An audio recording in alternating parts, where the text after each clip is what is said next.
So yes, this is the wonderful text by the ninth Karmapa on the introduction to the nature of mind, the Dharmakaya, which we're just talking about, right? And translated by Tashi Namgyal and Yeshe Gyamtso. Ninth Karmapa Wangchuk Dorje. Very, very pithy text with a commentary by Thrangu Rinpoche, one of the most beloved teachers, devoted his entire life to the liberation of beings through these methods.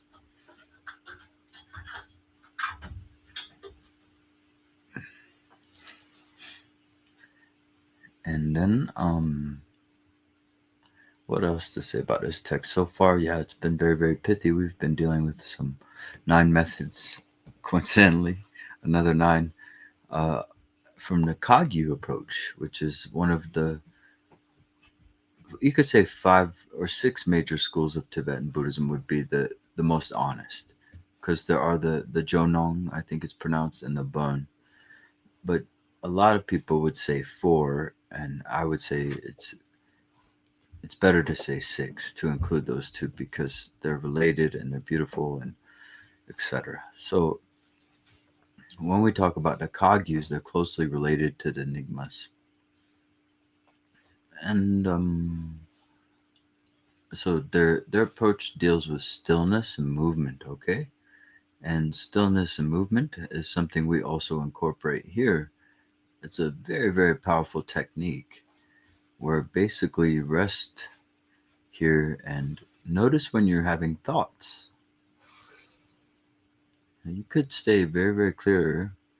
Like if I keep my eyes open right now, it's pretty easy to have no thoughts.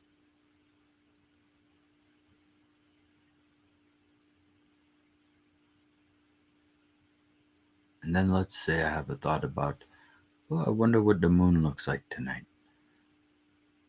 Now that's movement, you see, within that stillness. But the whole time, awareness is just there, holding space for the movement and the stillness, right? Self held space. So that's the gist of these teachings so far. And one of their main approaches is to look into the nature of a thought. If you think right now, the moon, just think, and you could have a visual accompanying, you could have sounds accompanying for all I know. You could have emotion. So we just think the moon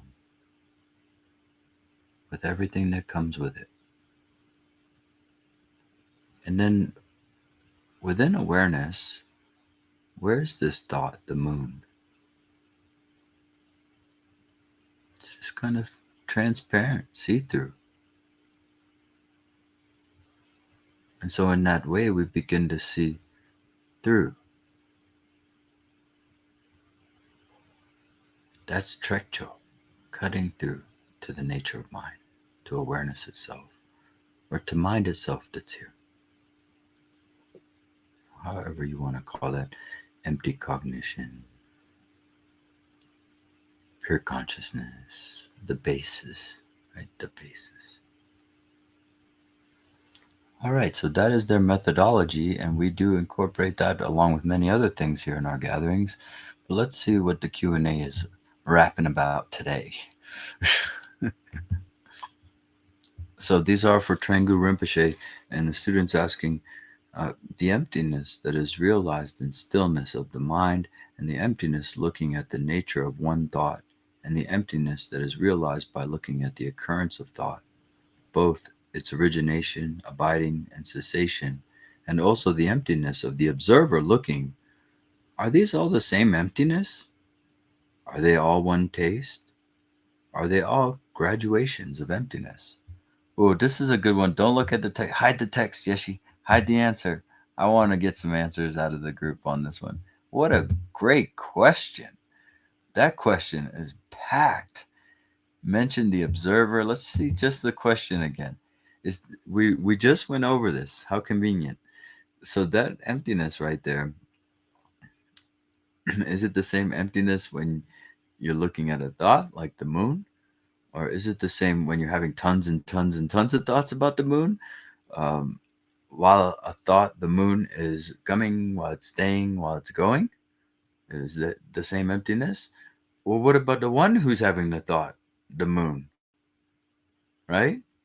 Is that also? Can we look into that and find this empty mind too? Or this insubstantial, empty? It's not empty, it's alive, it's full, it's infinite. So it really, this insubstantial, pervasive, pure mind of yours, it's the same throughout all these. They're asking, is it the same, right? Including the observer. If you're laughing because I just gave away the answer, then it's totally appropriate. So anyway, are they all of one taste? Are there graduations of emptiness? So the question is nuanced, but what do we say, everybody? Do we agree that they're all of one taste? Same emptiness, right? Same insubstantiality. Okay. All right. I kind of spoiled that. Okay. So let's see what Thrangu Rinpoche has to say. So the looking at the origin, the location, and the destination of thoughts in particular is of a method designed to allow you to identify the nature of thought, but the nature of the mind in stillness and the nature of the thoughts that arise in the mind in occurrence are the same. That is, the same nature. Yeah, very good. Guess you didn't get as excited as I did about that question. Oh, in the reading of the answer? Yes. Okay. Yeah. So Thrangu Rinpoche agrees. It's the same nature. Next question. Just let me know if it's still cutting. Yeshe. Rinpoche, in my meditation, I've had some experience with looking at thoughts in stillness and occurrence and not seeing any substance. However, it seems that I experienced something that's hard to explain. I bet it is. It is not really a feeling even, or excuse me, it's not really even a feeling or a thought.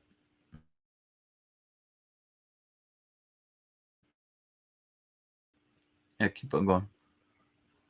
Can you scroll? Oh, yes, she froze. Okay, he's back. Oh, Benzo Sadon.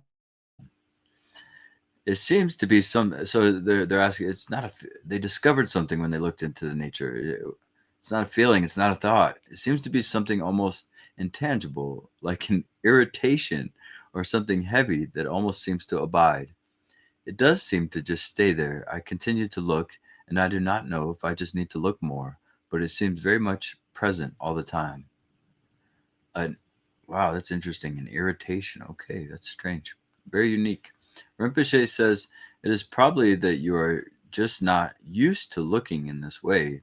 And as you become more used to doing it, then this sense of irritation or discomfort or the heavy, abiding presence will be seen through.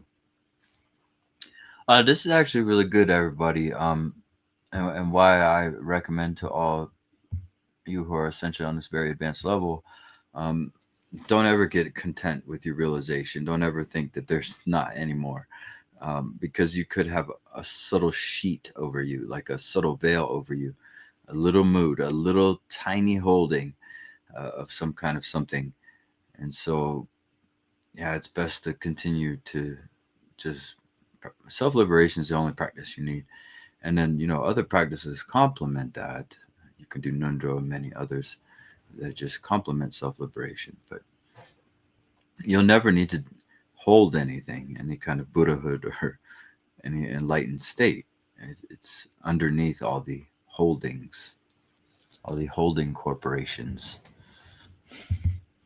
So, next question here is this is a question related to several that have just arisen. I'm not wondering about the effort that one makes in staying with the first moment and not rushing on to the second. In my own experience, I find that the most difficult aspect of the meditation, excuse me, I find that the most difficult aspect of the meditation. I tried too hard to create very quickly the second thought. What's happening? I bring myself off. You know what's happening? We're going to skip to the next chapter because these questions sometimes get a little silly. All right, Yeshe, let's check out the next chapter. I've had enough Q&As. All right. So this next section here, and I suppose was the Q&A okay, or should we just start it out here? Maybe it was all right to leave it. Hi, everybody on YouTube, by the way. Sorry, things are so rough sometimes. No, they're smooth, right? Everything going smooth. Okay, so chapter 7, the nature of mind in movement. So I have explained the second technique of viewing the mind, which is viewing the mind in the midst of movement or occurrence. There's now the corresponding introduction or pointing out that goes with the way of viewing the mind, which is pointing out the mind's nature within occurrence. Wait, I thought movement or occurrence were the same. Okay, there must be a distinction here. The second technique of viewing the mind, which is viewing the mind in this.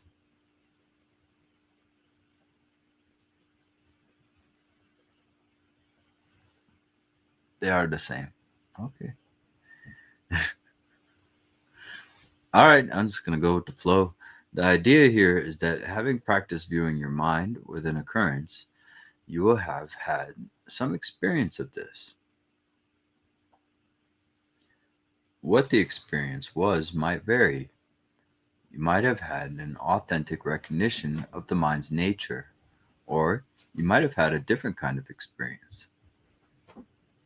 You see, everybody, what we're doing here in this group is very much accepted. It's nothing like that we're going on some kind of rogue innovative mission or anything like that. We just chose to cherry pick the very fruit of this, how it's meant to be practiced, by some. And we focus on the nature of mind and self-liberation. It's very, very easy. And there's tons of preliminary stuff that leads up to that.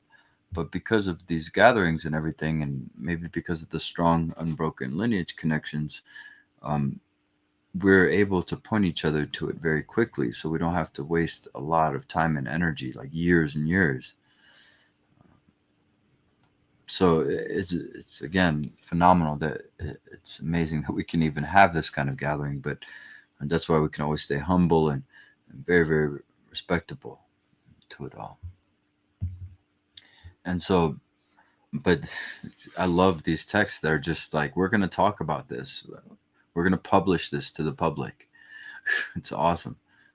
So it says, in any case, what that experience might vary. You might have had an authentic recognition of the mind's nature. You might have had a different kind of experience. In any case, it is the accumulation of experience itself that is important, and that is dealt with here in the introduction or pointing out.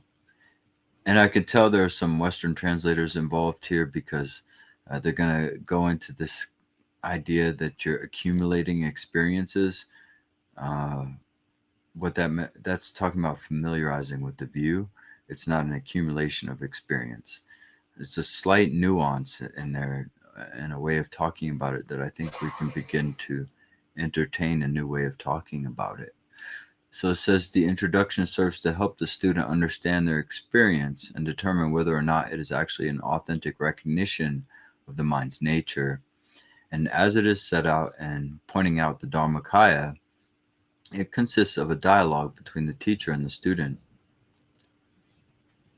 However, having received this instruction, you can also use it in your individual practice to test the validity of your own experience. Oh, I love Thrangu Rinpoche. He's so good. Yes, yes, yes.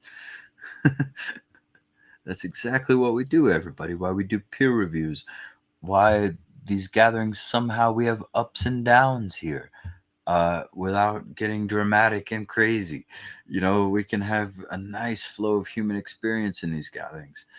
Thrangu Rinpoche is very proud of us. Okay. But we're verifying this view. Instead of going down this endless Vajrayana route where you never deal with the view, it's vague, it comes to you, every now and then, and then you never have a consistent time to verify, validate.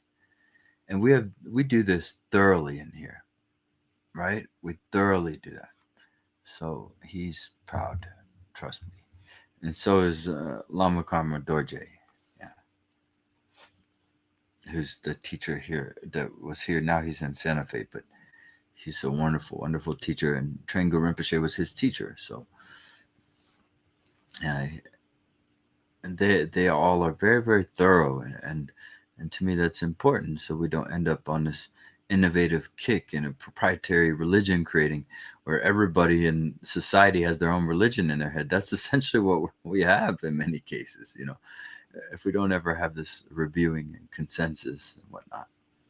And it's a great way to let your ego down. I'm not going to follow my own religion in my head.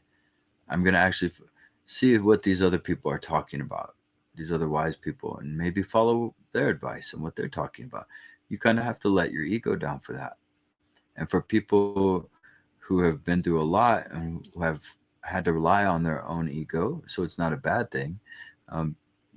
They've had to rely on their own thoughts, their own emotions, and trusting other people was just out of the question. Every time you trust somebody, especially with your emotions or your mind, you get screwed. So I understand not trusting Rinpoches and lamas and scriptures. And thankfully, this approach here doesn't ask you to blind trust or anything like that. It asks you to use reason and logic and evidence. And then once you get a little evidence, you can get more evidence and then more evidence. And it keeps on going. That way you can prove this whole thing. You never have to just, you better believe in this or else you're going to hell. And, and you get no choice, no explanation, no depth to that. It's just kind of like, okay, I believe it. All right. So, we can stop there, Yeshe. I think Thrangu Rinpoche is really going to, and the Karmapa give us a lot of good stuff in this text, continue to give us good stuff. It was a good find, by the way. I think, Yeshe, you found that. And you also have a Kagyu background. So for me, it's a really great marriage there between Kagyu and Nyingma. There's absolutely no conflict in this stuff. A little bit of provisional language, and that's about it. Okay, everybody. Well, thank you for allowing me to present that today. If you haven't noticed, we're going through several texts, and you can keep up with all of them. You can keep up with one of them, and now we're kind of like these courses that go on. If you want to keep up with one of them, then you can, and you don't have to overdo yourself. But there's also an overarching theme here. So as long as you keep up with the theme of self-liberation, introduction to the nature of mind, then any text we read will be right up your alley.